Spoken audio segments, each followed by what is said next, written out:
नमस्ते डाक्टर साहब, मेरो थाइरोइड ग्रन्थीमा गिर्खा पलायो, यो क्यान्सरै हो त भन, मलाई सहयोग गरिदिनु पर्यो भनेर आज एकजना बिरामी आउनुभयो। अनि मैले सोचेँ यो बारेमा त धेरैलाई जान्न जरुरी पनि छ। आज हामी कुरा गर्दैछौँ थाइरोइडमा पलाउने विभिन्न किसिमका गिर्खाहरूको बारेमा, है त। नमस्ते, म डाक्टर तारा कोइराला। हाम्रो थाइरोइड ग्रन्थीमा विभिन्न कारणहरूले गर्दाखेरि कहिलेकाहीँ मासु अथवा गिर्खाहरू पलाउने गर्छन्, कहिलेकाहीँ पानीका फोकाहरू पनि जम्ने गर्छन्। यसलाई विभिन्न किसिमको क्लासिफिकेसन गरिएको हुन्छ। सबै गिर्खाहरू क्यान्सर नै हुँदैनन्, है त। हामीले 100 जना मानिसहरूको भिडियो एक्सरे गर्यौँ थाइरोइड ग्रन्थीमा भने कम्तीमा पनि 60-65 जनामा केही न केही गिर्खाहरू देखिन्छ। कसैमा सामान्य पानीको फोका मात्रै देखिन सक्छ, त्यसलाई हामी सिस्ट भन्छौँ। कसैमा थाइरोइड ग्रन्थी थोरै हल्का बढेको हुन सक्छ, जसलाई हामी कोलोइड गोइटर भन्छौँ। र कसैमा साँच्चैकै ग्रन्थीमा मासु पलाएको हुन सक्छ, त्यसलाई हामी एडेनोमा भन्छौँ।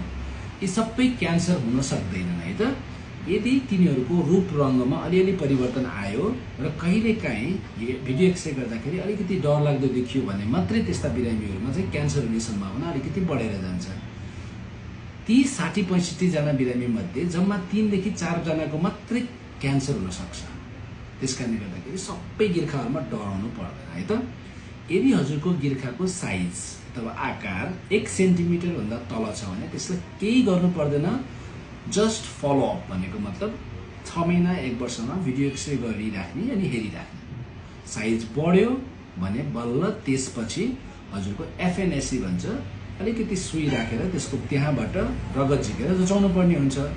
यदि तपाईँको ग्रन्थी भिडियो एक्सरे अथवा अल्ट्रासाउन्ड गर्दाखेरि अलिकति डरलाग्दो देखियो, ल यो त क्यान्सरै हुनसक्छ भन्ने जस्तो शङ्का लाग्यो भने डाक्टरहरूले 1 सेन्टिमिटरभन्दा माथिको गिर्खाहरूलाई चाहिँ जचाउनुहुन्छ र तदनुसारको उपचार हुन्छ।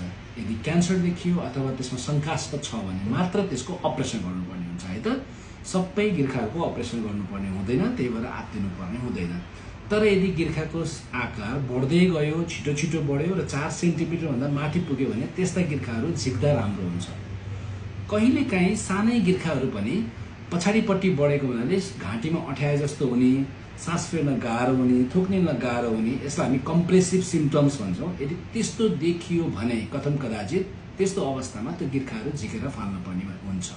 त्यो बाहेक अरू गिर्खाहरूको बारेमा केही डराउनु पर्दैन, है त। धन्यवाद।